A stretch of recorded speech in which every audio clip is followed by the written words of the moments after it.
Sementara itu pemirsa, Polres Lahat memastikan bahwa motif pembacokan terhadap anak mantan kepala desa di Lahat pada beberapa hari yang lalu didasari kekesalan tersangka terhadap korban.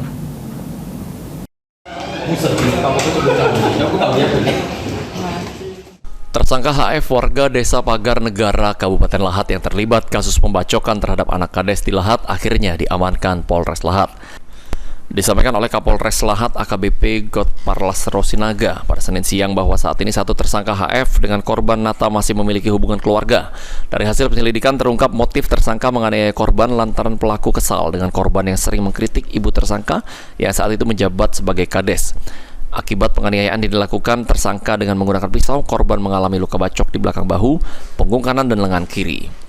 Kapolres Lahat AKBP Godparlas Rosinaga menghimbau warga agar setiap permasalahan dapat diselesaikan dengan kepala dingin sehingga tidak perlu terjadi peristiwa yang tidak diinginkan.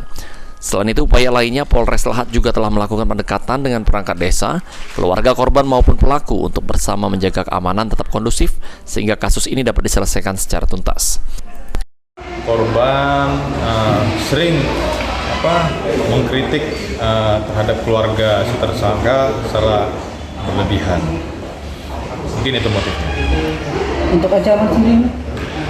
Tersangka dijerat dengan pasal 351 ayat 2, yaitu penganiayaan menimbulkan luka berat. Ancaman hukumannya 7 tahun. Atas perbuatannya tersangka dijerat pasal 251 ayat 2 KUHP pidana dengan ancaman hukuman 7 tahun penjara. Tim Liputan PAL TV.